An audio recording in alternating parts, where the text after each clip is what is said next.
ਆਪੇ ਗੁਰ ਚੇਲਾ, ਆਪੇ ਗੁਰ ਚੇਲਾ, ਆਪੇ ਗੁਰ ਚੇਲਾ, ਆਪੇ ਗੁਰ, ਆਪੇ ਗੁਰ ਚੇਲਾ, ਆਪੇ ਗੁਰ ਚੇਲਾ, ਆਪੇ ਗੁਰ ਚੇਲਾ, ਆਪੇ ਗੁਰ। ਵਾਹੋ ਵਾਹੋ ਗੋਬਿੰਦ ਸਿੰਘ, ਵਾਹੋ ਵਾਹੋ, ਵਾਹੋ ਵਾਹੋ ਗੋਬਿੰਦ ਸਿੰਘ, ਵਾਹੋ ਵਾਹੋ ਗੋਬਿੰਦ।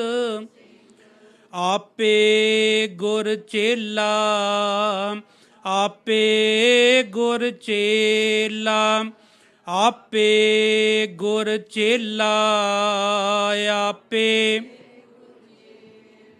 ਗੁਰ ਸੰਗਤ ਕੀਨੀ ਖਾਲਸਾ, ਗੁਰ ਸੰਗਤ, ਗੁਰ ਸੰਗਤ ਕੀਨੀ ਖਾਲਸਾ, ਗੁਰ ਸੰਗਤ। ਮਨ ਮੁਖੀ ਦੋਹੇਲਾ, ਮਨ ਮੁਖੀ, ਆਪੇ ਗੁਰ ਚੇਲਾ, ਆਪੇ ਗੁਰ, ਆਪੇ ਗੁਰ ਚੇਲਾ, ਆਪੇ ਗੁਰ। ਵਾਹੋ ਵਾਹੋ ਗੋਬਿੰਦ ਸਿੰਘ, ਵਾਹੋ, ਵਾਹੋ ਵਾਹੋ ਗੋਬਿੰਦ ਸਿੰਘ, ਵਾਹੋ। ਆਪੇ ਗੁਰ ਚੇਲਾ, ਆਪੇ ਗੁਰ, ਆਪੇ ਗੁਰ ਚੇਲਾ, ਆਪੇ। ਸ਼ਹੀਦ ਪਿਤਾ ਦੇ ਸੁਪੁੱਤਰ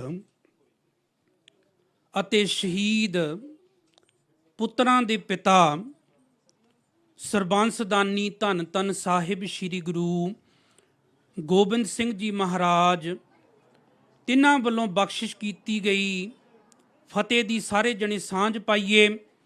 ਕੋਈ ਵੀ ਰਸਨਾ ਕਿਤੇ ਖਾਲੀ ਨਾ ਰਹਿ ਜਾਵੇ। ਸਾਰੇ ਜਣੇ ਪਿਆਰ ਵਿੱਚ ਭਿੱਜ ਕੇ ਆਖੋ ਜੀ, ਵਾਹਿਗੁਰੂ ਜੀ ਕਾ ਖਾਲਸਾ, ਵਾਹਿਗੁਰੂ ਜੀ ਕੀ ਫਤਿਹ। ਆਪਾਂ ਸਾਰੀਆਂ ਸੰਗਤਾਂ ਇਸ ਜਗ੍ਹਾ ਤੇ ਗੁਰਦੁਆਰਾ ਸਾਹਿਬ ਬੇਬੇ ਨਾਨਕੀ ਜੀ ਵਿਖੇ ਉਹਨਾਂ ਚਾਰ ਸਾਹਿਬਜ਼ਾਦਿਆਂ ਨੂੰ, ਮਾਤਾ ਗੁਜਰ ਕੌਰ ਜੀ ਅਤੇ ਸਮੂਹ ਸ਼ਹੀਦਾਂ ਨੂੰ ਯਾਦ ਕਰਦਿਆਂ ਹੋਇਆਂ ਇਸ ਜਗ੍ਹਾ ਤੇ ਇਕੱਤਰਿਤ ਹੋਏ ਹਾਂ। ਸਾਧ ਸੰਗਤ ਜੀ, ਦੁਨੀਆ ਦੇ ਵਿੱਚ ਕਈ ਜਣੇ ਕਾਪੀ ਕਰਦੇ ਹਨ। ਸ਼੍ਰੀ ਗੁਰੂ ਗੋਬਿੰਦ ਸਿੰਘ ਜੀ ਮਹਾਰਾਜ ਜੀ ਨੂੰ ਵੀ ਬਹੁਤ ਜਣਿਆਂ ਨੇ ਕਾਪੀ ਕਰਨ ਦੀ ਕੋਸ਼ਿਸ਼ ਕੀਤੀ। ਕੋਈ ਉਹਨਾਂ ਵਾਂਗ ਪੁਸ਼ਾਕ ਪਾ ਕੇ ਗੁਰੂ ਬਣ ਰਿਹਾ ਹੈ, ਕਿਸੇ ਨੇ ਉਹਨਾਂ ਵਾਂਗ ਅੰਮ੍ਰਿਤ ਵੀ ਛਕਾ ਦਿੱਤਾ। ਕੋਈ ਚਿੱਟਾ ਘੋੜਾ ਰੱਖਦਾ ਹੈ, ਕੋਈ ਨੀਲਾ ਘੋੜਾ ਰੱਖਦਾ ਹੈ, ਕੋਈ ਬਾਜ ਵੀ ਰੱਖ ਸਕਦਾ ਹੈ। ਪਰ ਜਿੱਥੇ ਸਾਧ ਸੰਗਤ ਦੀ ਸਰਬੰਸ ਦਾਨੀ ਦੀ ਗੱਲ ਆਉਂਦੀ ਹੈ, ਉੱਥੇ ਇਹ ਗੱਲ ਪੱਕੀ ਹੈ ਕਿ ਸਿਰਫ ਤੇ ਸਿਰਫ ਸਰਬੰਸ ਦਾਨੀ ਸ਼੍ਰੀ ਗੁਰੂ ਗੋਬਿੰਦ ਸਿੰਘ ਜੀ ਮਹਾਰਾਜ ਹੋਏ ਹਨ, ਜਿਨ੍ਹਾਂ ਨੇ ਸਿਰਫ ਇੱਕ ਹਫ਼ਤੇ ਦੇ ਵਿੱਚ 8 ਦਿਨਾਂ ਦੇ ਵਿੱਚ ਆਪਣਾ ਸਾਰੇ ਦਾ ਸਾਰਾ ਪਰਿਵਾਰ ਸਾਡੀ ਖਾਤਰ ਵਾਰ ਦਿੱਤਾ। ਕਿਉਂਕਿ ਆਪ ਸਾਰੀਆਂ ਸੰਗਤਾਂ ਜਾਣਦੇ ਹੋ ਕਿ ਕਿਵੇਂ 6 ਪੋਹ ਨੂੰ ਸ਼੍ਰੀ ਗੁਰੂ ਗੋਬਿੰਦ ਸਿੰਘ ਜੀ ਮਹਾਰਾਜ ਉਹਨਾਂ ਨੇ ਅਨੰਦਪੁਰ ਸਾਹਿਬ ਜੀ ਦਾ ਕਿਲ੍ਹਾ ਛੱਡਿਆ ਅਤੇ 7 ਪੋਹ ਨੂੰ ਸਰਸਾ ਨਦੀ ਤੇ ਕਿਤਨੀ ਘਨਘੋਰ ਜੰਗ ਹੋਈ। 8 ਪੋਹ ਨੂੰ ਵੱਡੇ ਸਾਹਿਬਜ਼ਾਦਾ ਧੰਨ ਧੰਨ ਬਾਬਾ ਅਜੀਤ ਸਿੰਘ ਜੀ, ਸਾਹਿਬਜ਼ਾਦਾ ਧੰਨ ਧੰਨ ਬਾਬਾ ਜੁਝਾਰ ਸਿੰਘ ਜੀ, ਉਹਨਾਂ ਨੇ ਚਮਕੌਰ ਦੀ ਗੜੀ ਦੇ ਵਿੱਚ ਸ਼ਹੀਦੀ ਪ੍ਰਾਪਤ ਕੀਤੀ ਅਤੇ 9 ਪੋਹ ਨੂੰ ਵੀ ਹੋਰ ਸਾਰਿਆਂ ਸਿੰਘਾਂ ਨੇ ਸ਼ਹੀਦੀਆਂ ਪ੍ਰਾਪਤ ਕੀਤੀਆਂ ਅਤੇ 10 ਪੋਹ ਨੂੰ ਇਤਿਹਾਸ ਵਿੱਚ ਆਉਂਦਾ ਹੈ ਕਿ ਬੀਬੀ ਹਰਸ਼ਰਨ ਕੌਰ ਜੀ ਹੋਏ ਹਨ ਜਿਨ੍ਹਾਂ ਨੇ 2 ਵੱਡੇ ਸਾਹਿਬਜ਼ਾਦੇ ਅਤੇ ਸਮੂਹ ਸ਼ਹੀਦਾਂ ਦੇ ਸੰਸਕਾਰ ਕੀਤੇ ਹਨ ਅਤੇ ਮੁਗਲਾਂ ਵੱਲੋਂ ਇਹ ਢੰਡੋਰਾ ਪਟਵਾਇਆ ਗਿਆ ਸੀ ਕਿ ਕੋਈ ਵੀ ਜਿਹੜੇ ਬਾਗੀ ਹਨ ਇਹਨਾਂ ਦਾ ਸੰਸਕਾਰ ਨਹੀਂ ਕਰ ਸਕਦਾ। ਜੇਕਰ ਕੋਈ ਉਹਨਾਂ ਦੇ ਸੰਸਕਾਰ ਕਰਨ ਦੀ ਕੋਸ਼ਿਸ਼ ਕਰੇਗਾ ਤਾਂ ਉਹਨਾਂ ਨੂੰ ਵੀ ਮੌਤ ਦੇ ਘਾਟ ਉਤਾਰ ਦਿੱਤਾ ਜਾਵੇਗਾ। ਜਦੋਂ ਬੀਬੀ ਹਰਸ਼ਰਨ ਕੌਰ ਜੀ ਸੰਸਕਾਰ ਕਰ ਰਹੇ ਸਨ ਤਾਂ ਮੁਗਲਾਂ ਨੇ ਉਹਨਾਂ ਨੂੰ ਵੀ ਚੁੱਕ ਕੇ ਉਸੇ ਅਗਨੀ ਦੇ ਵਿੱਚ ਜਿਉਂਦਿਆਂ ਨੂੰ ਸੁੱਟ ਦਿੱਤਾ। ਅਤੇ ਸਾਧ ਸੰਗਤ ਜੀ, ਆਪਾਂ ਛੋਟੇ ਸਾਹਿਬਜ਼ਾਦਾ ਧੰਨ ਧੰਨ ਬਾਬਾ ਜ਼ੋਰਾਵਰ ਸਿੰਘ ਜੀ, ਸਾਹਿਬਜ਼ਾਦਾ ਧੰਨ ਧੰਨ ਬਾਬਾ ਫਤਿਹ ਸਿੰਘ ਜੀ ਅਤੇ ਮਾਤਾ ਗੁਜਰ ਕੌਰ ਜੀ, ਉਹਨਾਂ ਨੂੰ ਵੀ ਯਾਦ ਕਰਦਿਆਂ ਹੋਇਆਂ ਇਸ ਜਗ੍ਹਾ 'ਤੇ ਇਸ ਮੌਸਮ ਦੇ ਵਿੱਚ ਉਸ ਫੀਲਿੰਗ ਦਾ ਨਜ਼ਾਰਾ ਲੈ ਰਹੇ ਹਾਂ, ਉਹ ਆਨੰਦ ਪ੍ਰਾਪਤ ਕਰ ਰਹੇ ਹਾਂ। ਕਿਉਂਕਿ ਛੋਟੇ ਸਾਹਿਬਜ਼ਾਦੇ ਧੰਨ ਧੰਨ ਬਾਬਾ ਜ਼ੋਰਾਵਰ ਸਿੰਘ ਜੀ, ਧੰਨ ਧੰਨ ਬਾਬਾ ਫਤਿਹ ਸਿੰਘ ਜੀ, ਮਾਤਾ ਗੁਜਰ ਕੌਰ ਜੀ, ਉਹਨਾਂ ਨੂੰ ਠੱਡੇ ਬੁਰਜ ਦੇ ਵਿੱਚ ਕੈਦ ਕਰਕੇ ਰੱਖਿਆ ਗਿਆ, ਜਿਹੜਾ ਬੁਰਜ ਜ਼ਮੀਨ ਦੇ ਲੈਵਲ ਤੋਂ 70-72 ਫੁੱਟ ਦੀ ਉਚਾਈ ਦੇ ਉੱਪਰ ਹੈ। ਉਸ ਜਗ੍ਹਾ ਤੇ ਵਜ਼ੀਰ ਖਾਨ ਨੇ ਉਹ ਆਪਣੇ ਵਾਸਤੇ ਬਣਾਇਆ ਸੀ ਕਿ ਜਦੋਂ ਗਰਮੀਆਂ ਹੋਣ ਉਸ ਸਮੇਂ ਉਹ ਉੱਥੇ ਜਾਂਦਾ ਹੁੰਦਾ ਸੀ, ਕਿਉਂਕਿ ਗਰਮੀਆਂ ਦੇ ਵਿੱਚ ਜਿਹੜੀ ਨਦੀ ਸੀ ਉਹਦੇ ਨਾਲ ਵੀ, ਉਹਦੇ ਪਾਣੀ ਦੇ ਨਾਲ ਖਹਿ ਕੇ ਜਦੋਂ ਹਵਾ ਆਉਂਦੀ ਸੀ ਤਾਂ ਉਹਦੇ ਨਾਲ ਸ਼ੀਤ ਲਹਿਰ ਬਣ ਜਾਂਦੀ ਸੀ। ਗਰਮੀਆਂ ਦੇ ਵਿੱਚ ਵੀ ਉੱਥੇ ਠੰਡ ਲੱਗਦੀ ਸੀ, ਜਿਵੇਂ ਏਸੀ ਚੱਲਦਾ ਹੋਵੇ ਇਵੇਂ ਹਵਾ ਆਉਂਦੀ ਸੀ। ਅਤੇ ਜਿਹੜੇ ਇਹ ਪੋਹ ਦੇ ਦਿਨ ਚੱਲ ਰਹੇ ਹਨ, ਇਹਨਾਂ ਦਿਨਾਂ ਦੇ ਵਿੱਚ ਛੋਟੇ ਸਾਹਿਬਜ਼ਾਦਾ ਧੰਨ ਧੰਨ ਬਾਬਾ ਜ਼ੋਰਾਵਰ ਸਿੰਘ ਜੀ, ਧੰਨ ਧੰਨ ਬਾਬਾ ਫਤਿਹ ਸਿੰਘ ਜੀ ਅਤੇ ਮਾਤਾ ਗੁਜਰ ਕੌਰ ਜੀ, ਉਹਨਾਂ ਨੂੰ ਇਹੋ ਜਿਹੀ ਸਰਦੀ ਦੇ ਵਿੱਚ ਉਸ ਜਗ੍ਹਾ ਤੇ ਰੱਖਿਆ ਗਿਆ ਅਤੇ ਵਜ਼ੀਰ ਖਾਨ ਵੱਲੋਂ ਉਹਨਾਂ ਨੂੰ ਅਸਹਿ ਜਿਹੜੇ ਉਹਨਾਂ ਨੂੰ ਟੌਰਚਰ ਕੀਤਾ ਗਿਆ, ਉਹਨਾਂ ਤੇ ਜ਼ੁਲਮ ਕੀਤੇ ਗਏ। ਅਤੇ ਇਤਿਹਾਸ ਦੇ ਵਿੱਚ ਆਪਾਂ ਜ਼ਿਆਦਾ ਪੜ੍ਹਦੇ ਹਾਂ, ਜ਼ਿਆਦਾ ਸੁਣਦੇ ਹਾਂ ਕਿ ਵਜ਼ੀਰ ਖਾਨ ਵੱਲੋਂ ਉਹਨਾਂ ਦੇ ਉੱਪਰ ਜ਼ੁਲਮ ਕੀਤਾ ਗਿਆ। ਪਰ ਜਦੋਂ ਤੋਂ ਹੀ ਪਰਿਵਾਰ ਵਿਛੋੜਾ ਪਿਆ ਹੈ, ਉਦੋਂ ਤੋਂ ਹੀ ਭੁੱਖੇ ਨਿਭਾਣੇ ਹਨ ਦੋਨੋਂ ਸਾਹਿਬਜ਼ਾਦੇ ਅਤੇ ਧੰਨ ਧੰਨ ਮਾਤਾ ਗੁਜਰ ਕੌਰ ਜੀ। ਜਦੋਂ ਸਾਧ ਸੰਗਤ ਜੀ ਸਭ ਤੋਂ ਪਹਿਲਾਂ ਕੁੰਮੇ ਮਾਸ਼ਕੀ ਦੀ ਛੰਨ ਦੇ ਵਿੱਚ ਪਹੁੰਚੇ ਹਨ, ਦੋਨੋਂ ਸਾਹਿਬਜ਼ਾਦੇ ਮਾਤਾ ਗੁਜਰ ਕੌਰ ਜੀ, ਉਹਨਾਂ ਨੇ ਸਤਿਕਾਰ ਦੇ ਨਾਲ ਉਹਨਾਂ ਨੂੰ ਆਪਣੀ ਛੰਨ ਦੇ ਵਿੱਚ ਰੱਖਿਆ ਹੈ। ਅਤੇ ਇਤਿਹਾਸ ਵਿੱਚ ਆਉਂਦਾ ਹੈ ਕਿ ਕੁੰਮੇ ਮਾਸ਼ਕੀ ਦੇ ਘਰਾਂ ਦੇ ਕੋਲ ਇੱਕ ਲਕਸ਼ਮੀ ਨਾਂ ਦੀ ਬ੍ਰਾਹਮਣੀ ਰਹਿੰਦੀ ਹੈ। ਉਸ ਨੇ ਕਈਆਂ ਦਿਨਾਂ ਤੋਂ ਬਾਅਦ ਭੁੱਖੇ ਨਿਭਾਣੇ ਸਾਹਿਬਜ਼ਾਦਿਆਂ ਨੂੰ, ਮਾਤਾ ਗੁਜਰ ਕੌਰ ਜੀ ਨੂੰ ਮਸਰਾਂ ਦੀ ਦਾਲ ਬਣਾ ਕੇ ਨਾਲ ਪ੍ਰਸ਼ਾਦਾ ਸਭ ਤੋਂ ਪਹਿਲਾਂ ਛਕਾਇਆ ਹੈ। ਇਸ ਦਾ ਵਰਣਨ ਸਰਦਾਰ ਸਰੂਪ ਸਿੰਘ ਜੀ, ਉਹਨਾਂ ਨੇ ਪੱਟਾਂ ਵਾਲੀ ਵਹੀ ਦੇ ਵਿੱਚ ਕੀਤਾ ਹੈ। ਅਤੇ ਉਹਨਾਂ ਦੀ ਸੇਵਾ ਦੇ ਵਿੱਚ ਹੋਰ ਵੀ ਜਿਹੜੇ ਹਾਜ਼ਰ ਸਨ, ਬੀਬੀ ਸੁਪਿੱਖੀ ਜੀ ਅਤੇ ਉਹਨਾਂ ਦੇ ਪਤੀ ਭਾਈ ਦੂਨਾ ਸਿੰਘ ਜੀ ਹੰਡੋਰੀਆ, ਜਿਨ੍ਹਾਂ ਦਾ ਨਾਂ ਇਤਿਹਾਸ ਦੇ ਵਿੱਚ ਆਉਂਦਾ ਹੈ, ਉਹਨਾਂ ਨੇ ਇਸ ਨਿੱਕੀਆਂ ਜਿੰਦਾਂ ਵੱਡੇ ਸਾਕੇ ਦਾ ਵਰਣਨ ਆਪਣੇ ਵੱਲੋਂ ਬਖੂਬੀ ਢੰਗ ਦੇ ਨਾਲ ਕੀਤਾ ਹੈ। ਪਰ ਜੇਕਰ ਆਪਾਂ ਇਤਿਹਾਸ ਦੀ ਘੋਖ ਸਾਧ ਸੰਗਤ ਜੀ ਕਰਦੇ ਹਾਂ, ਜਿਤਨੀ ਵਾਰੀ ਆਪਾਂ ਇਤਿਹਾਸ ਨੂੰ ਵਾਚਣ ਦਾ ਯਤਨ ਕਰਦੇ ਹਾਂ, ਹਰੇਕ ਵਾਰੀ ਸਾਨੂੰ ਕੋਈ ਨਾ ਕੋਈ ਨਵਾਂ ਰੰਗ ਲੱਭਦਾ ਹੈ। ਜੇਕਰ ਅਸੀਂ ਅੱਜ ਵਿਚਾਰ ਕੀਤੀ ਅਤੇ ਉਹ ਤੋਂ 2-4 ਵੀਕਾਂ ਬਾਅਦ ਵਿਚਾਰ ਕਰੀਏ ਤਾਂ ਸ਼ਾਇਦ ਅਸੀਂ ਆਪਣੀ ਵਿਚਾਰ ਤੋਂ ਹੋਰ ਵਧੀਆ ਢੰਗ ਦੇ ਨਾਲ ਉਹਦਾ ਵਿਖਿਆਨ ਕਰ ਸਕੀਏ।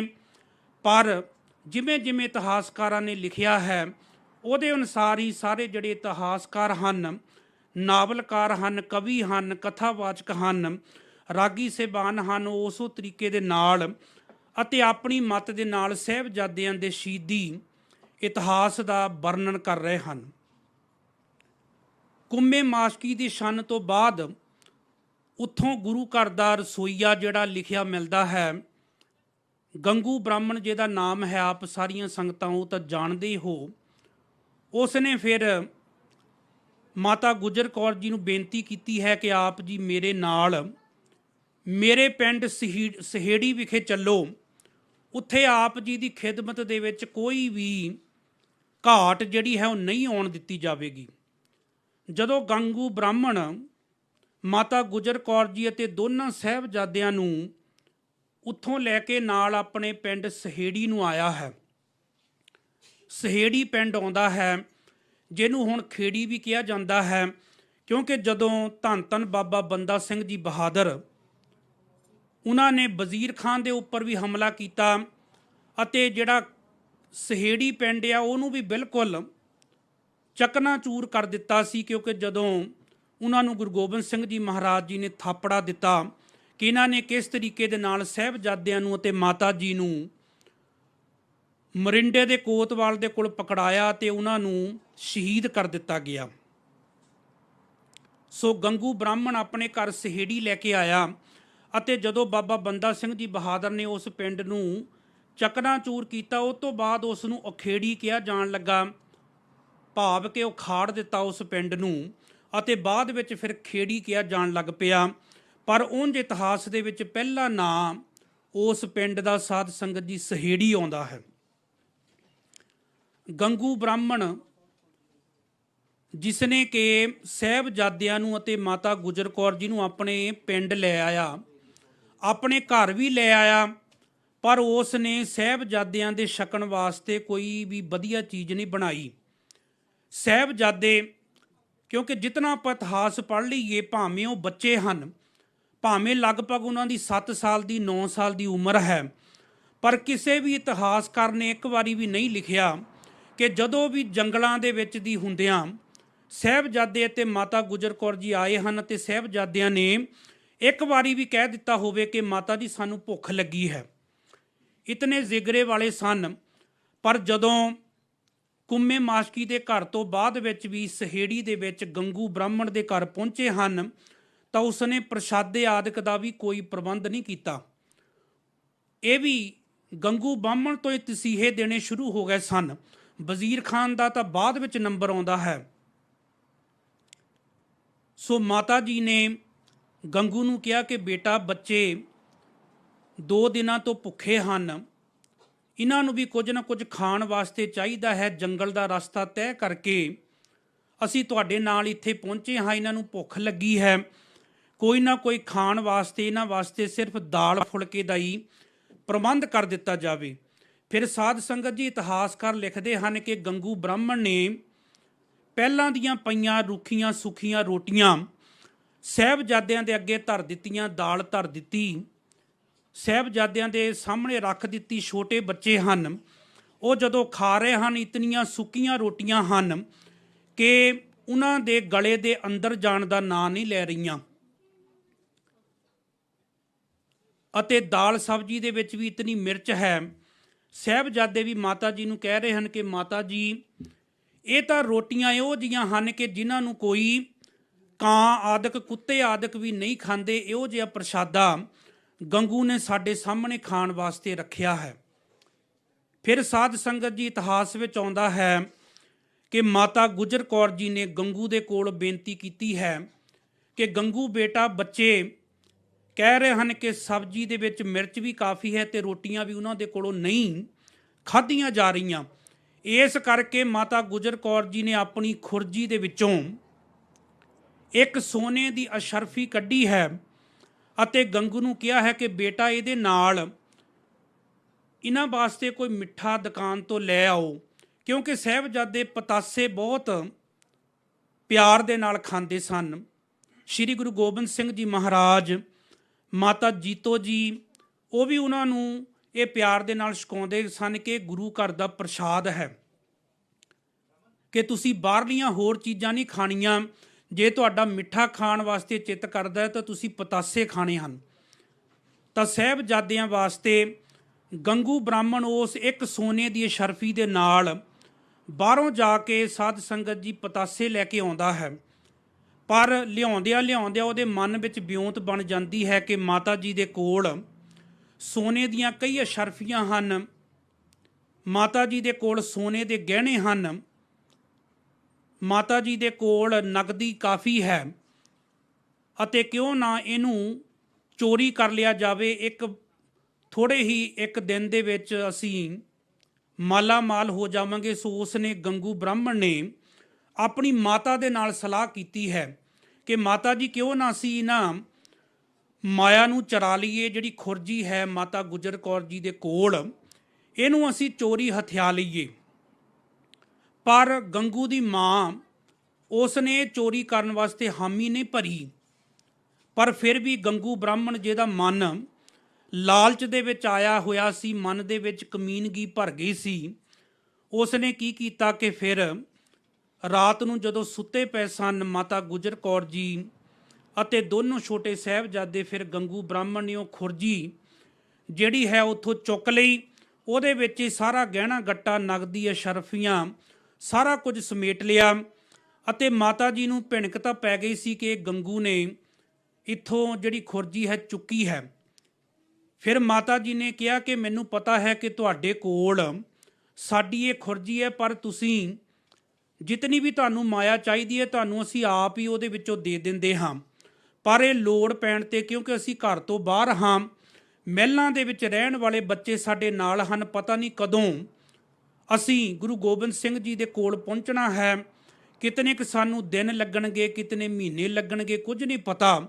ਇਸ ਕਰਕੇ ਲੋੜ ਦੇ ਵਿੱਚ ਵਰਤਣ ਵਾਸਤੇ ਅਸੀਂ ਇਹ ਸਾਰਾ ਕੁਝ ਆਪਣੇ ਕੋਲ ਰੱਖਿਆ ਹੈ। ਥੋੜ੍ਹੇ ਜਿਹੇ ਬੱਚਿਆਂ ਦੇ ਕੋਲ ਕੱਪੜੇ ਰੱਖੇ ਹਨ ਮਾਤਾ ਗੁਜਰ ਕੌਰ ਜੀ ਨੇ, ਹੋਰ ਕੋਲ ਕੁਝ ਨਹੀਂ ਹੈ। ਪਰ ਗੰਗੂ ਬ੍ਰਾਹਮਣ ਆਪਣੀ ਕਮੀਨਗੀ ਤੇ ਉਤਰਦਿਆਂ ਹੋਇਆ ਉਹ ਮੰਨਿਆ ਨਹੀਂ, ਅਤੇ ਉਲਟਾ ਕਹਿ ਰਿਹਾ ਹੈ ਕਿ ਤੁਸੀਂ ਮੈਨੂੰ ਚੋਰ ਦੱਸ ਰਹੇ ਹੋ, ਇੱਕ ਤਾਂ ਮੈਂ ਤੁਹਾਨੂੰ ਆਪਣੇ ਘਰ ਦੇ ਵਿੱਚ ਰੱਖਿਆ ਹੈ। ਕਿਉਂਕਿ ਸਾਧ ਸੰਗਤ ਜੀ, ਵਜ਼ੀਰ ਖਾਨ ਵੱਲੋਂ, ਮੁਸਲਿਮ ਰਿਆਇਤ ਵੱਲੋਂ ਉਸ ਸਮੇਂ ਇਹ ਐਲਾਨ ਕੀਤਾ ਗਿਆ ਸੀ ਕਿ ਕੋਈ ਵੀ ਬਾਗੀਆਂ ਨੂੰ ਆਪਣੇ ਘਰ ਦੇ ਵਿੱਚ ਪਨਾਹ ਨਹੀਂ ਦੇ ਸਕਦਾ, ਕਿਉਂਕਿ ਉਹਨਾਂ ਦੀ ਨਿਗਾਹ ਦੇ ਵਿੱਚ ਗੁਰੂ ਗੋਬਿੰਦ ਸਿੰਘ ਜੀ ਮਹਾਰਾਜ ਬਾਗੀ ਹਨ। ਅਸੀਂ ਤਾਂ ਉਹਨਾਂ ਨੂੰ ਗੁਰੂ ਕਰਕੇ ਜਾਣਦੇ ਹਾਂ।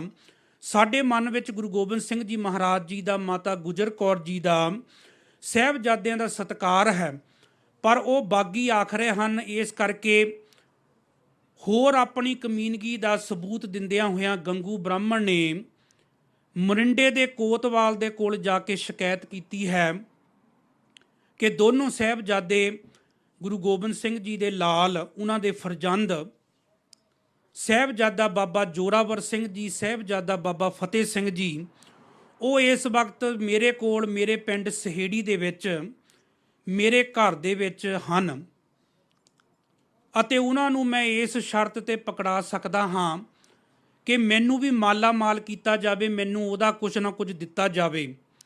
ਫਿਰ ਜਦੋਂ ਮੋਰਿੰਡੇ ਦੇ ਕੋਤਵਾਲ ਦੇ ਕੋਲ ਗੰਗੂ ਬ੍ਰਾਹਮਣ ਨੇ ਇਤਲਾਹ ਦਿੱਤੀ ਹੈ, ਤਾਂ ਉੱਥੋਂ ਜਾਨੀ ਖਾਂ ਤੇ ਮਾਨੀ ਖਾਂ ਉਹ ਸਾਹਿਬਜ਼ਾਦਿਆਂ ਨੂੰ ਪਕੜਨ ਵਾਸਤੇ ਆਏ ਹਨ। ਅਤੇ ਜਦੋਂ ਉਹਨਾਂ ਨੇ ਆ ਕੇ ਪੁੱਛਿਆ ਹੈ ਮਾਤਾ ਜੀ ਨੂੰ ਕਿ ਆਪ ਜੀ ਕੌਣ ਹੋ, ਮਾਤਾ ਜੀ ਫਿਰ ਉਹਨਾਂ ਨੇ ਆਪਣੀ ਆਤਮਾ ਨੂੰ ਬਲਵਾਨ ਬਣਾਉਂਦਿਆਂ ਕੋਈ ਝੂਠ ਨਹੀਂ ਬੋਲਿਆ।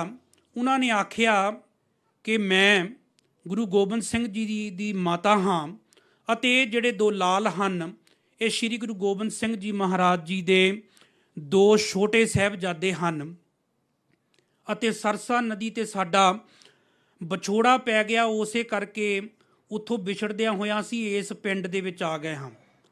ਕਿਉਂਕਿ ਗੁਰੂ ਗੋਬਿੰਦ ਸਿੰਘ ਜੀ ਮਹਾਰਾਜ, ਇਹ ਨਹੀਂ ਕਿ ਉਹਨਾਂ ਨੇ ਕੋਈ ਪਤਾ ਨਹੀਂ ਕੀਤਾ ਕਿ ਸਾਡਾ ਪਰਿਵਾਰ ਕਿੱਥੇ ਚਲਾ ਗਿਆ, ਉਹਨਾਂ ਨੇ ਵੀ ਆਪੋ ਆਪਣੇ ਤਰੀਕਿਆਂ ਦੇ ਨਾਲ ਸਿੰਘਾਂ ਨੂੰ ਭੇਜ ਕੇ ਖਬਰ ਲੈ ਰਹੇ ਹਨ।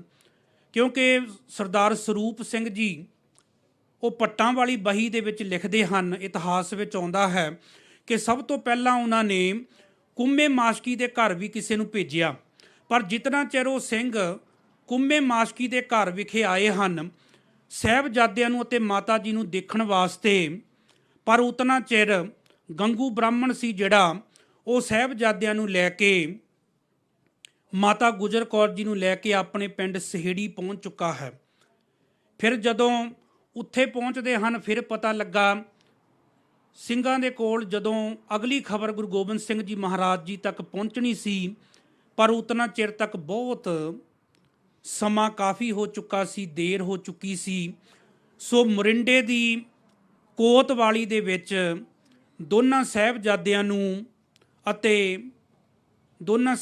ਨੂੰ ਪਕੜ ਕੇ ਲਿਜਾਇਆ ਗਿਆ। ਮਾਤਾ ਗੁਜਰ ਕੌਰ ਜੀ ਨੂੰ ਪਕੜ ਕੇ ਲਿਜਾਇਆ ਗਿਆ। ਕਈ ਇਤਿਹਾਸਕਾਰ ਲਿਖਦੇ ਹਨ ਕਿ ਇੱਕ ਰੱਥ ਦੇ ਵਿੱਚ ਬਿਠਾਲ ਕੇ ਸਾਹਿਬਜ਼ਾਦਿਆਂ ਨੂੰ ਲਿਜਾਇਆ ਗਿਆ। ਪਰ ਸਾਧ ਸੰਗਤ ਜੀ, ਸ਼੍ਰੀ ਗੁਰੂ ਗੋਬਿੰਦ ਸਿੰਘ ਜੀ ਮਹਾਰਾਜ ਜਿਹੜੇ ਕਿ ਉਹਨਾਂ ਦੀ ਨਿਗਾਹ 'ਚ ਬਾਗੀ ਹਨ, ਕਿਉਂਕਿ ਚਮਕੌਰ ਦੀ ਜੰਗ ਵੀ ਹੋਈ ਹੈ।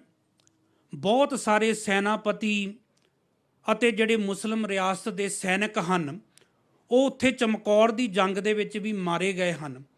ਉਹ ਕਦੇ ਵੀ ਗੁਰੂ ਗੋਬਿੰਦ ਸਿੰਘ ਜੀ ਮਹਾਰਾਜ ਜੀ ਦੇ ਸਾਹਿਬਜ਼ਾਦਿਆਂ ਨੂੰ ਇਤਨਾ ਸਤਿਕਾਰ ਨਹੀਂ ਦੇ ਸਕਦੇ। ਇਸੇ ਕਰਕੇ ਦੂਨਾ ਸਿੰਘ ਹੰਡੋਰੀਆ ਉਹ ਜਿਹੜੇ ਹਨ ਇਤਿਹਾਸ ਦੇ ਵਿੱਚ ਲਿਖ ਰਹੇ ਹਨ ਕਿ ਸਾਹਿਬਜ਼ਾਦਿਆਂ ਨੂੰ ਵੱਡੀਆਂ ਬੋਰੀਆਂ ਦੇ ਵਿੱਚ ਬੰਨ੍ਹ ਕੇ ਪਾ ਕੇ ਉਹਨਾਂ ਦੇ ਉੱਪਰ ਗੰਢ ਦੇ ਕੇ ਉਹਨਾਂ ਨੂੰ ਘੋੜਿਆਂ ਦੇ ਉੱਪਰ ਰੱਖ ਕੇ ਇਸ ਤਰੀਕੇ ਦੇ ਨਾਲ ਲਿਜਾਇਆ ਗਿਆ। ਅਤੇ ਮਾਤਾ ਗੁਜਰ ਕੌਰ ਜੀ, ਉਹਨਾਂ ਦੇ ਸੀਸ ਦੇ ਉੱਪਰ ਜਿਵੇਂ ਨਕਾਬ ਪਾ ਦਿੱਤਾ ਹੈ, ਇੱਕ ਬੋਰੀ ਲੈ ਕੇ ਉਹਦੇ ਅੰਦਰਲੇ ਪਾਸੇ ਮਿਰਚਾਂ ਲਾ ਕੇ ਉਹ ਮਾਤਾ ਗੁਜਰ ਕੌਰ ਜੀ ਦੇ ਚਿਹਰੇ ਦੇ ਉੱਪਰ ਪਾ ਕੇ ਇਸ ਤਰੀਕੇ ਦੇ ਨਾਲ ਉਹਨਾਂ ਨੂੰ ਵੀ ਲਿਜਾਇਆ ਗਿਆ।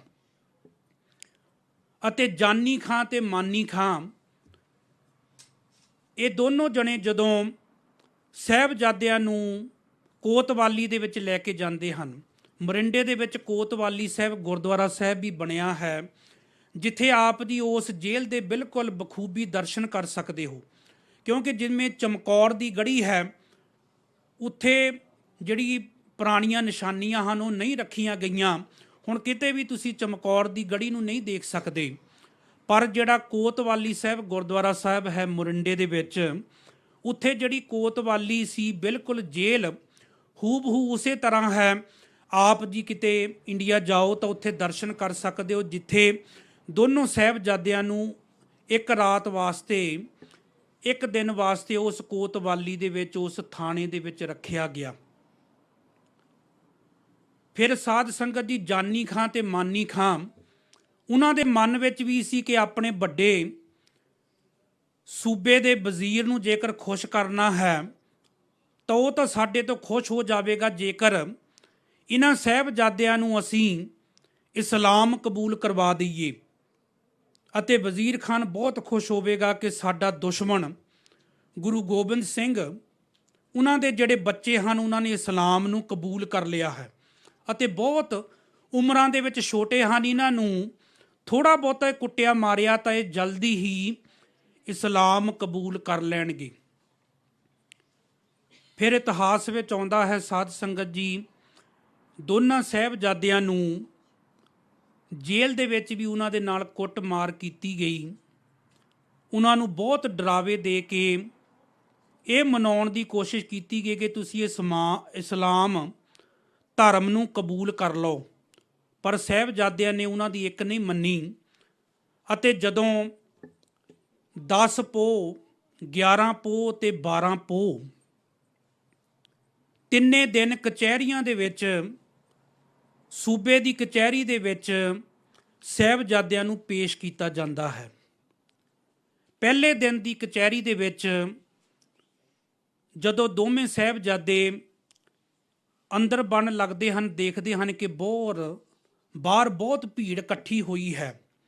ਕਈ ਜਣੇ ਸਾਹਿਬਜ਼ਾਦਿਆਂ ਨੂੰ ਦੇਖਣ ਵਾਸਤੇ ਆਏ ਹਨ ਕਿ ਗੁਰੂ ਗੋਬਿੰਦ ਸਿੰਘ ਜੀ ਦੇ ਲਾਲ ਜਿਹੜੇ ਛੋਟੀ ਉਮਰ ਦੇ ਹਨ, ਕਿਵੇਂ ਉਹ ਲੱਗਦੇ ਹੋਣਗੇ ਕਿ ਇਸ ਤਰੀਕੇ ਦੇ ਨਾਲ ਉਹਨਾਂ ਨੂੰ ਪਕੜ ਕੇ ਕਚਹਿਰੀ ਦੇ ਵਿੱਚ ਪੇਸ਼ ਕੀਤਾ ਜਾਵੇਗਾ।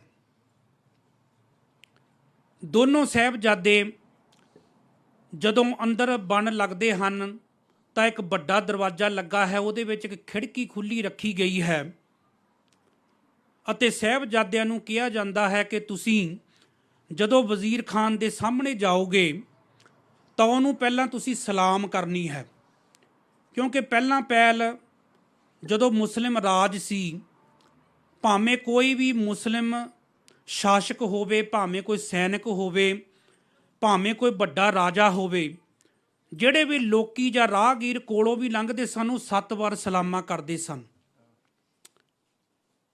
ਪਰ ਸਾਹਿਬਜ਼ਾਦੇ ਜਦੋਂ ਸਾਧ ਸੰਗਤ ਜੀ ਪਹਿਲੇ ਦਿਨ 10 ਪੋਹ ਨੂੰ ਕਚਹਿਰੀ ਦੇ ਵਿੱਚ ਵਜ਼ੀਰ ਖਾਨ ਦੇ ਸਾਹਮਣੇ ਭਰੀ ਹੋਈ ਸਭਾ ਦੇ ਵਿੱਚ ਪਹੁੰਚਦੇ ਹਨ, ਜਦੋਂ ਬਾਬਾ ਫਤਿਹ ਸਿੰਘ ਜੀ ਅੰਦਰ ਆਪਣਾ ਸਿਰ ਪਹਿਲਾਂ ਬਾੜਨ ਲੱਗਦੇ ਹਨ, ਧੰਨ ਧੰਨ ਬਾਬਾ ਜੋਰਾਵਰ ਸਿੰਘ ਜੀ ਆਖਦੇ ਹਨ ਕਿ ਵੀਰੇ, ਇਹ ਮੁਸਲਮਾਨਾਂ ਦੀ ਚਾਲ ਹੈ, ਇਹ ਸਾਨੂੰ ਨਹੀਂ ਝੁਕਾਉਣਾ ਚਾਹੁੰਦੇ। ਇਹ ਜੇਕਰ ਸਾਡਾ ਸੀਸ ਝੁਕ ਗਿਆ, ਇਹ ਸਮਝਦੇ ਹਨ ਕਿ ਅਸੀਂ ਗੁਰੂ ਗੋਬਿੰਦ ਸਿੰਘ ਜੀ ਨੂੰ ਝੁਕਾ ਲਿਆ। ਇਸ ਕਰਕੇ ਆਪਾਂ ਇਸ ਖਿੜਕੀ ਦੇ ਅੰਦਰ ਆਪਣਾ ਸੀਸ ਝੁਕਾ ਕੇ ਨਹੀਂ ਲੰਘਣਾ, ਪਹਿਲਾਂ ਆਪਣੀ ਜੁੱਤੀ ਅੰਦਰ ਕਰਨੀ ਹੈ, ਆਪਣਾ ਪੈਰ ਅੰਦਰਲੇ ਪਾਸੇ ਬਾਣਨਾ ਹੈ। ਸੋ ਇਸੇ ਤਰੀਕੇ ਦੇ ਨਾਲ ਜਦੋਂ ਅੰਦਰ ਪੈਰ ਹੀ ਦੋਨੇ ਸਾਹਿਬਜ਼ਾਦਿਆਂ ਨੇ ਬਾੜ ਕੇ ਅੰਦਰ ਦਾਖਲ ਹੋਏ ਹਨ, ਉਸੇ ਵੇਲੇ ਵਜ਼ੀਰ ਖਾਨ ਦੀ ਤਸੱਲੀ ਹੋ ਗਈ ਸੀ। ਉਹ ਸਮਝ ਗਿਆ ਸੀ ਕਿ ਇਹ ਵੀ ਕੋਈ ਆਮ ਬਾਲਕ ਨਹੀਂ ਹਨ, ਇਹ ਵੀ ਆਤਮਿਕ ਤੌਰ ਤੇ ਬਲਵਾਨ ਹਨ। ਅੰਦਰ ਜਾਂਦਿਆਂ ਉਹਨਾਂ ਨੇ ਸਲਾਮ ਨਹੀਂ ਕੀਤੀ। ਜਦੋਂ ਹੀ ਦੋਨੋਂ ਸਾਹਿਬਜ਼ਾਦੇ ਅੰਦਰ ਪਹੁੰਚੇ ਹਨ, ਭਰੀ ਸਭਾ ਦੇ ਵਿੱਚ ਉਹਨਾਂ ਨੇ ਕੜਕਵੀਂ ਆਵਾਜ਼ ਦੇ ਵਿੱਚ ਆਖਿਆ ਹੈ, ਵਾਹਿਗੁਰੂ ਜੀ ਕਾ ਖਾਲਸਾ, ਵਾਹਿਗੁਰੂ ਜੀ ਕੀ ਫਤਿਹ। ਵਜ਼ੀਰ ਖਾਨ ਆਖ ਰਿਹਾ ਹੈ ਕਿ ਤੁਸੀਂ ਸਲਾਮ ਕਿਉਂ ਨਹੀਂ ਕੀਤੀ ਅਤੇ ਇਹ ਤੁਸੀਂ ਕੀ ਬੜਬੜਾ ਰਹੇ ਹੋ। ਸਾਹਿਬਜ਼ਾਦਿਆਂ ਨੇ ਦੱਸਿਆ ਕਿ ਸਾਡੇ ਪਿਤਾ ਜੀ ਸ਼੍ਰੀ ਗੁਰੂ ਗੋਬਿੰਦ ਸਿੰਘ ਜੀ ਮਹਾਰਾਜ, ਉਹਨਾਂ ਨੇ ਸਾਰਿਆਂ ਨੂੰ ਫਤਿਹ ਦੀ ਬਖਸ਼ਿਸ਼ ਕੀਤੀ ਹੈ। ਜਦੋਂ ਵੀ ਅਸੀਂ ਇੱਕ ਦੂਜੇ ਨੂੰ ਬੁਲਾਉਂਦੇ ਹਾਂ, ਆਪਸ ਵਿੱਚ ਮਿਲਦੇ ਹਾਂ, ਅਸੀਂ ਚੜ੍ਹਦੀ ਕਲਾ ਦੇ ਨਾਲ ਫਤਿਹ ਦੀ ਸਾਂਝ ਪਾਉਂਦੇ ਹਾਂ। ਪਰ ਸਾਧ ਸੰਗਤ ਜੀ, ਹੁਣ ਵੀ ਆਪਾਂ ਕਈ ਗਿਣਤੀ ਦੇ ਵਿੱਚ ਇੱਥੇ ਸਾਕਾ ਸਰਹੰਦ ਪੁਰਬ ਮਨਾਉਂਦਿਆਂ ਹੋਇਆਂ ਇਕੱਤਰਤ ਹੋਏ ਹਾਂ। ਸਾਰਿਆਂ ਦੀ ਉਤਨੀ ਆਵਾਜ਼ ਨਹੀਂ ਆਈ। ਸਾਰੇ ਜਣੇ ਦੁਆਰਾ ਫਤਿਹ ਦੀ ਸਾਂਝ ਪਾਓ। ਵਾਹਿਗੁਰੂ ਜੀ ਕਾ ਖਾਲਸਾ, ਵਾਹਿਗੁਰੂ ਜੀ ਕੀ ਫਤਿਹ। ਵਜ਼ੀਰ ਖਾਨ ਵੀ ਹੈਰਾਨ ਹੈ ਕਿ ਇਤਨੇ ਛੋਟੇ ਬੱਚੇ ਹਨ, ਇਹਨਾਂ ਦੀ ਆਤਮਾ ਉਹ ਸਿਖਰਾਂ ਤੇ ਪਹੁੰਚੀ ਹੋਈ ਹੈ। ਕਿਤਨੀ ਇਹਨਾਂ ਦੀ ਆਤਮਾ ਬਲਵਾਨ ਹੈ, ਮਨ ਦੇ ਵਿੱਚ ਕੋਈ ਡਰ ਨਹੀਂ ਹੈ, ਕੋਈ ਭੌ ਨਹੀਂ ਹੈ। ਫਿਰ ਵਜ਼ੀਰ ਖਾਨ ਨੇ ਪਹਿਲੇ ਦਿਨ ਉਹਨਾਂ ਨੂੰ ਕੁੱਟਿਆ ਮਾਰਿਆ ਨਹੀਂ, ਪਹਿਲੇ ਦਿਨ ਉਹਨਾਂ ਨੂੰ ਡਰਾਵੇ ਦਿੱਤੇ ਗਏ ਅਤੇ ਪਹਿਲੇ ਦਿਨ ਉਹਨਾਂ ਨੂੰ ਲਾਲਚ ਦਿੱਤੇ ਗਏ ਕਿ ਸਾਡੀ ਤੁਹਾਡੇ ਨਾਲ ਕੋਈ ਦੁਸ਼ਮਣੀ ਨਹੀਂ ਹੈ, ਤੁਹਾਡੇ ਪਿਤਾ ਗੁਰੂ ਗੋਬਿੰਦ ਸਿੰਘ ਦੇ ਨਾਲ ਸਾਡੀ ਦੁਸ਼ਮਣੀ ਹੈ, ਪਰ ਜੇਕਰ ਤੁਸੀਂ ਸਾਡੇ ਧਰਮ ਦੇ ਵਿੱਚ ਆ ਜਾਓ, ਇਸਲਾਮ ਧਰਮ ਨੂੰ ਤੁਸੀਂ ਕਬੂਲ ਕਰ ਲਓ, ਫਿਰ ਤੁਹਾਨੂੰ ਵਧੀਆ ਰਿਆਸਤਾਂ ਦਿੱਤੀਆਂ ਜਾਣਗੀਆਂ, ਤੁਹਾਡੇ ਖਾਣ ਵਾਸਤੇ 36 ਪ੍ਰਕਾਰ ਦੇ ਪਦਾਰਥ ਮੌਜੂਦ ਹੋਣਗੇ, ਤੁਹਾਨੂੰ ਪਹਿਨਣ ਵਾਸਤੇ ਵਧੀਆ ਵਧੀਆ ਕੱਪੜੇ ਜਿਹਤੇ ਤੁਸੀਂ ਉਂਗਲ ਰੱਖੋਗੇ ਉਹ ਦਿੱਤੇ ਜਾਣਗੇ, ਤੁਹਾਡੀਆਂ ਸ਼ਾਦੀਆਂ, ਤੁਹਾਡੇ ਨਿਕਾਹ ਤੁਹਾਡੀਆਂ ਮਨਪਸੰਦ ਦੀਆਂ ਰਾਜਕੁਮਾਰੀਆਂ ਦੇ ਨਾਲ ਕੀਤੇ ਜਾਣਗੇ। ਜੋ ਜੋ ਵੀ ਮਨ ਦੇ ਵਿੱਚ ਆਇਆ ਕਿ ਬੱਚੇ ਹਨ, ਇਹਨਾਂ ਨੂੰ ਕਿਸੇ ਤਰੀਕੇ ਦੇ ਨਾਲ ਫੁਸਲਾਇਆ ਜਾਵੇ, ਆਪਣੇ ਵੱਲ ਕੀਤਾ ਜਾਵੇ, ਤਾਂ ਕਿ ਅਸੀਂ ਗੁਰੂ ਗੋਬਿੰਦ ਸਿੰਘ ਜੀ ਦਾ ਸਿਰ ਝੁਕਾ ਸਕੀਏ। ਪਰ ਸਾਹਿਬਜ਼ਾਦੇ ਉਹਨਾਂ ਦੀ ਇੱਕ ਵੀ ਗੱਲ ਦੇ ਵਿੱਚ ਨਹੀਂ ਆਉਂਦੇ ਹਨ। ਫਿਰ ਉਹਨਾਂ ਨੂੰ ਡਰਾਵਾ ਵੀ ਦਿੱਤਾ ਜਾਂਦਾ ਹੈ ਕਿ ਤੁਹਾਡੇ ਦੋਨਾਂ ਭਰਾਵਾਂ ਨੂੰ, ਸਾਹਿਬਜ਼ਾਦਾ ਅਜੀਤ ਸਿੰਘ, ਸਾਹਿਬਜ਼ਾਦਾ ਜੁਝਾਰ ਸਿੰਘ, ਉਹਨਾਂ ਨੂੰ ਚਮਕੌਰ ਦੀ ਜੰਗ ਦੇ ਵਿੱਚ ਮਾਰ ਦਿੱਤਾ ਗਿਆ ਹੈ। ਤੁਹਾਡੇ ਪਿਤਾ ਨੂੰ, ਉਹਨਾਂ ਨੂੰ ਵੀ 9 ਪੋਹ ਨੂੰ ਸ਼ਹੀਦ ਕਰ ਦਿੱਤਾ ਗਿਆ ਹੈ, ਕਿਉਂਕਿ ਉਹ ਵੀ ਝੂਠੇ ਨਹੀਂ ਸਨ। ਪਹਿਲਾਂ ਤਾਂ ਉਹਨਾਂ ਨੂੰ ਲੱਗਾ ਕਿ ਸ਼ਾਇਦ ਅਸੀਂ ਗੁਰੂ ਗੋਬਿੰਦ ਸਿੰਘ ਜੀ ਨੂੰ ਮਾਰ ਦਿੱਤਾ ਹੈ, ਪਰ 9 ਪੋਹ ਨੂੰ ਸ਼ਹੀਦ ਹੋਣ ਵਾਲੇ ਧੰਨ ਧੰਨ ਬਾਬਾ ਸੰਗਤ ਸਿੰਘ ਜੀ ਸਨ, ਜਿਹੜੇ ਕਿ ਬਿਲਕੁਲ ਹੂਬਹੂ ਸ਼ਕਲ ਉਹਨਾਂ ਦੀ ਧੰਨ ਧੰਨ ਸ਼੍ਰੀ ਗੁਰੂ ਗੋਬਿੰਦ ਸਿੰਘ ਜੀ ਮਹਾਰਾਜ ਜੀ ਦੇ ਨਾਲ ਮਿਲਦੀ ਸੀ। ਗੁਰੂ ਗੋਬਿੰਦ ਸਿੰਘ ਜੀ ਨੇ ਚਮਕੌਰ ਦੀ ਗੜੀ ਨੂੰ ਛੱਡਣ ਵੇਲੇ ਉੱਥੋਂ ਜਦੋਂ ਗਏ ਸਨ ਤਾੜੀ ਮਾਰ ਕੇ, ਤਾਂ ਉਹਨਾਂ ਨੇ ਆਪਣੇ ਹਮਸ਼ਕਲ ਧੰਨ ਧੰਨ ਬਾਬਾ ਸੰਗਤ ਸਿੰਘ ਜੀ ਨੂੰ ਆਪਣੀ ਪੋਸ਼ਾਕ ਪਹਿਨਾਈ, ਉਹਨਾਂ ਦੇ ਦਸਤਾਰ ਸਜਾਈ ਅਤੇ ਉਹਨਾਂ ਦੇ ਸੀਸ ਤੇ ਆਪਣੇ ਵਾਲੀ ਕਲਗੀ ਲਾਈ, ਤਾਂ ਕਿ ਜਦੋਂ ਦੂਰੋਂ ਦੁਸ਼ਮਣ ਦੇਖੇ ਉਹਦੇ ਮਨ ਵਿੱਚ ਇਹ ਦਿਲ ਬਣਿਆ ਰਵੇ ਕਿ ਗੁਰੂ ਗੋਬਿੰਦ ਸਿੰਘ ਜੀ ਮਹਾਰਾਜ ਉਹ ਅਜੇ ਤੱਕ ਜਿਉਂਦੇ ਹਨ। ਉਹੀ ਗੱਲ ਹੋਈ, ਜਿਤਨਾ ਚਿਰ 42 ਦੇ 42 ਸਿੰਘਾਂ ਨੂੰ ਸ਼ਹੀਦ ਕਰਕੇ ਧੰਨ ਧੰਨ ਬਾਬਾ ਸੰਗਤ ਸਿੰਘ ਜੀ ਦੇ ਕੋਲ ਨਹੀਂ ਪਹੁੰਚ ਗਏ, ਉਹਨਾਂ ਨੂੰ ਸ਼ਹੀਦ ਨਹੀਂ ਕਰ ਦਿੱਤਾ, ਉਤਨਾ ਚਿਰ ਉਹਨਾਂ ਨੂੰ ਪਤਾ ਨਹੀਂ ਲੱਗਾ। ਕਈ ਦਿਨਾਂ ਤੱਕ ਇਸੇ ਭੁਲੇਖੇ ਵਿੱਚ ਰਹੇ ਕਿ ਅਸੀਂ ਸਿੱਖਾਂ ਦੇ 10ਵੇਂ ਗੁਰੂ ਗੋਬਿੰਦ ਸਿੰਘ ਜੀ ਨੂੰ ਸ਼ਹੀਦ ਕਰ ਦਿੱਤਾ ਹੈ। ਸੋ ਇਸੇ ਤਰੀਕੇ ਦੇ ਨਾਲ ਵਜ਼ੀਰ ਖਾਨ ਸਾਹਿਬਜ਼ਾਦਿਆਂ ਨੂੰ ਕਚਹਿਰੀ ਦੇ ਵਿੱਚ ਆਖ ਰਿਹਾ ਹੈ ਕਿ ਅਸੀਂ ਤੁਹਾਡੇ ਪਿਤਾ ਨੂੰ ਵੀ ਮਾਰ ਦਿੱਤਾ ਹੈ, ਤੁਹਾਡੇ 2 ਵੱਡੇ ਭਰਾਵਾਂ ਨੂੰ ਵੀ ਮਾਰ ਦਿੱਤਾ ਹੈ। ਸਾਹਿਬਜ਼ਾਦੇ ਉਹਨਾਂ ਦੀਆਂ ਗੱਲਾਂ ਧਿਆਨ ਦੇ ਨਾਲ ਸੁਣ ਰਹੇ ਹਨ, ਪਰ ਦਲੇਰੀ ਦੇ ਨਾਲ ਆਖ ਰਹੇ ਹਨ ਕਿ ਅਸੀਂ ਗੁਰੂ ਗੋਬਿੰਦ ਸਿੰਘ ਜੀ ਮਹਾਰਾਜ ਜੀ ਦੇ ਬੱਚੇ ਹਾਂ। ਸਾਨੂੰ ਉਹਨਾਂ ਦੇ ਉੱਪਰ ਭਰੋਸਾ ਹੈ ਕਿ ਗੁਰੂ ਗੋਬਿੰਦ ਸਿੰਘ ਜੀ ਮਹਾਰਾਜ ਨਾ ਹੀ ਜਿਉਂਦਿਆਂ ਜੀ ਕਿਸੇ ਦੇ ਹੱਥ ਆ ਸਕਦੇ ਹਨ ਤੁਹਾਡੇ, ਨਾ ਹੀ ਤੁਸੀਂ ਉਹਨਾਂ ਨੂੰ ਮਾਰ ਸਕਦੇ ਹੋ। ਇਹ ਤਾਂ ਹੋ ਵੀ ਨਹੀਂ ਸਕਦਾ। ਅਸੀਂ ਇਹ ਸੁਪਨੇ ਦੇ ਵਿੱਚ ਵੀ ਨਹੀਂ ਸੋਚ ਸਕਦੇ ਕਿ ਤੁਸੀਂ ਸਾਡੇ ਪਿਤਾ ਧੰਨ ਧੰਨ ਸ਼੍ਰੀ ਗੁਰੂ ਗੋਬਿੰਦ ਸਿੰਘ ਜੀ ਮਹਾਰਾਜ ਜੀ ਨੂੰ ਸ਼ਹੀਦ ਕਰ ਦਿੱਤਾ ਹੈ, ਮਾਰ ਮੁਕਾਇਆ ਹੈ। ਪੂਰਾ ਜ਼ੋਰ ਲਾਇਆ ਪਹਿਲੇ ਦਿਨ ਕਚਹਿਰੀ ਦੇ ਵਿੱਚ। ਫਿਰ ਇਹੀ ਮਿਥਿਆ ਗਿਆ ਕਿ ਦੂਸਰੇ ਦਿਨ ਜਿਹੜੀ ਕਚਹਿਰੀ ਹੈ ਉਹਦੇ ਵਿੱਚ ਦੁਬਾਰਾ ਇਹਨਾਂ ਨੂੰ ਸੱਦਿਆ ਜਾਵੇਗਾ। ਸਾਹਿਬਜ਼ਾਦੇ ਧੰਨ ਧੰਨ ਬਾਬਾ ਜੋਰਾਵਰ ਸਿੰਘ ਜੀ, ਧੰਨ ਧੰਨ ਬਾਬਾ ਫਤਿਹ ਸਿੰਘ ਜੀ, ਉਹ ਸਾਧ ਸੰਗਤ ਜੀ ਫਿਰ ਦੂਸਰੇ ਦਿਨ ਵੀ ਕਚਹਿਰੀ ਦੇ ਵਿੱਚ ਹਾਜ਼ਰ ਹੁੰਦੇ ਹਨ। ਤੀਸਰੇ ਦਿਨ ਵੀ ਹੁੰਦੇ ਹਨ। ਜਦੋਂ ਤੀਸਰੇ ਦਿਨ ਹਾਜ਼ਰ ਹੁੰਦੇ ਹਨ, ਫਿਰ ਉਹਨਾਂ ਦੇ ਸਾਹਮਣੇ ਇੱਕ ਪਲੰਘ ਵਿਛਾਇਆ ਜਾਂਦਾ ਹੈ। ਉਹਦੇ ਉੱਪਰ ਕੁਝ ਖਿਡੌਣੇ ਰੱਖੇ ਜਾਂਦੇ ਹਨ, ਕੁਝ ਖਾਣ ਦੀਆਂ ਚੀਜ਼ਾਂ ਰੱਖੀਆਂ ਜਾਂਦੀਆਂ ਹਨ ਅਤੇ ਤਲਵਾਰਾਂ 2 ਰੱਖੀਆਂ ਜਾਂਦੀਆਂ ਹਨ। ਅਤੇ ਉਹਨਾਂ ਤੋਂ ਪੁੱਛਿਆ ਜਾਂਦਾ ਹੈ ਤੁਹਾਨੂੰ ਕਿਹੜੀ ਚੀਜ਼ ਚਾਹੀਦੀ ਹੈ, ਜੇ ਇਸ ਚੀਜ਼ ਦੀ ਤੁਹਾਨੂੰ ਲੋੜ ਹੈ ਉਹ ਚੁੱਕ ਲਓ। ਪਤਾ ਸੀ ਕਿ ਬੱਚੇ ਕਈ ਦਿਨਾਂ ਤੋਂ ਭੁੱਖੇ ਹਨ, ਸ਼ਾਇਦ ਕੁਝ ਖਾਣ ਵਾਸਤੇ ਫਲ ਆਦਿਕ ਚੁੱਕ ਲੈਣਗੇ ਜਾਂ ਇਹਨਾਂ ਨੂੰ ਕੋਈ ਖਿਡੌਣਾ ਚਾਹੀਦਾ ਉਹ ਚੁੱਕ ਲੈਣਗੇ। ਪਰ ਸਾਹਿਬਜ਼ਾਦਿਆਂ ਨੇ, ਸਾਧ ਸੰਗਤ ਜੀ, ਦੋਨਾਂ ਸਾਹਿਬਜ਼ਾਦਿਆਂ ਨੇ ਉੱਥੋਂ ਕਿਰਪਾਨਾਂ ਹੀ ਚੁੱਕੀਆਂ ਹਨ। ਉਹਨਾਂ ਨੂੰ ਪੁੱਛਿਆ ਗਿਆ ਕਿ ਕਿਉਂ ਆਪ ਜੀ ਨੇ ਕਿਰਪਾਨਾਂ ਚੁੱਕੀਆਂ। ਸਾਹਿਬਜ਼ਾਦੇ ਆਖ ਰਹੇ ਹਨ ਕਿ ਸਾਨੂੰ ਜਿਹੋ ਜਿਹਾ ਮਾਹੌਲ ਆਪ ਜੀ ਨੇ ਬਣਾਇਆ ਹੈ, ਇਹ ਤਾਂ ਅਸੀਂ ਸੋਚ ਨਹੀਂ ਸਕਦੇ ਕਿ ਤੁਸੀਂ ਸਾਨੂੰ ਛੱਡ ਦਿਓਗੇ। ਇਸ ਵਕਤ ਸਾਡਾ ਸਮਾਂ ਕੋਈ ਖਾਣ ਪੀਣ ਦਾ ਜਾਂ ਖਿਡੌਣਿਆਂ ਦੇ ਨਾਲ ਖੇਡਣ ਦਾ ਨਹੀਂ ਹੈ ਅਤੇ ਇਹ ਸਮਾਂ ਤਲਵਾਰਾਂ ਚੁੱਕ ਕੇ ਤੁਹਾਡੇ ਨਾਲ 4 ਹੱਥ ਕਰਨ ਦਾ ਹੈ। ਸਾਧ ਸੰਗਤ ਜੀ, ਵਜ਼ੀਰ ਖਾਨ ਜਿਹਨੂੰ ਸੁੱਚਾ ਆਨੰਦ ਤਾਂ ਪਹਿਲਾਂ ਹੀ ਕਹਿ ਰਿਹਾ ਸੀ ਕਿ ਜਿਹੜੇ ਬੱਚੇ ਹਨ, ਸੱਪ ਦੇ ਬੱਚੇ ਸਪੋਲੀਏ ਹੀ ਹੁੰਦੇ ਹਨ। ਇਸ ਕਰਕੇ ਸੁੱਚਾ ਆਨੰਦ ਦੇ ਕਹਿਣ ਤੇ ਫਿਰ ਤੀਸਰੇ ਦਿਨ ਉਹਨਾਂ ਨੂੰ ਮੌਤ ਦਾ ਫਤਵਾ ਸੁਣਾਇਆ ਗਿਆ। ਕਾਜ਼ੀ ਵੱਲੋਂ ਫਤਵਾ ਸੁਣਾਇਆ ਗਿਆ ਕਿ ਇਹਨਾਂ ਨੂੰ ਨੀਹਾਂ ਦੇ ਵਿੱਚ ਚਿਣ ਕੇ ਸ਼ਹੀਦ ਕਰ ਦਿੱਤਾ ਜਾਵੇਗਾ। ਸੋ ਕੱਲ੍ਹ ਦੇ ਦਿਨ 13 ਪੋਹ ਨੂੰ ਦੋਨਾਂ ਸਾਹਿਬਜ਼ਾਦਿਆਂ ਨੂੰ ਨੀਹਾਂ ਦੇ ਵਿੱਚ ਚਿਣ ਕੇ ਸ਼ਹੀਦ ਕਰਨ ਦਾ ਯਤਨ ਕੀਤਾ ਗਿਆ। ਪਰ ਜਦੋਂ ਨੀਹਾਂ ਵੀ ਢਿੱਠ ਗਈਆਂ, ਸਾਧ ਸੰਗਤ ਜੀ, ਫਿਰ ਸ਼ਾਸਨ ਵੇਗ ਤੇ ਵਾਸ਼ਨ ਵੇਗ ਜਿਹੜੇ ਜਲਾਦ ਸਨ, ਉਹਨਾਂ ਨੇ ਸਾਹਿਬਜ਼ਾਦਿਆਂ ਦੇ ਗਲ ਨੂੰ ਥੱਲੇ ਝੁਕਾ ਕੇ ਉਹਦੇ ਉੱਪਰ ਗੋਡਾ ਰੱਖ ਕੇ ਤਕੜੀਆਂ ਚਾਕੂਆਂ ਦੇ ਨਾਲ, ਤਲਵਾਰਾਂ ਦੇ ਨਾਲ ਉਹਨਾਂ ਦੇ ਹੌਲੀ ਹੌਲੀ ਸੀਸ ਕਲਮ ਕੀਤੇ ਹਨ ਅਤੇ ਇਸ ਤਰੀਕੇ ਦੇ ਨਾਲ ਉਹਨਾਂ ਨੂੰ ਸ਼ਹੀਦ ਕੀਤਾ ਗਿਆ ਹੈ। ਜਿਹੜਾ ਸ਼ਹੀਦ ਸ਼ਬਦ ਹੈ ਇਹ ਅਰਬੀ ਦਾ ਲਫ਼ਜ਼ ਹੈ। ਗੁਰੂ ਗ੍ਰੰਥ ਸਾਹਿਬ ਜੀ ਵਿੱਚ ਵੀ ਆਸਾ ਰਾਗ ਦੇ ਵਿੱਚ ਤੇ ਤਲੰਗ ਰਾਗ ਦੇ ਵਿੱਚ 2 ਵਾਰ ਸ਼ਹੀਦ ਲਫ਼ਜ਼ ਆਉਂਦਾ ਹੈ। ਸ਼ਹੀਦ ਦਾ ਲਫ਼ਜ਼ ਹੈ ਗਵਾਹੀ ਦੇਣੀ।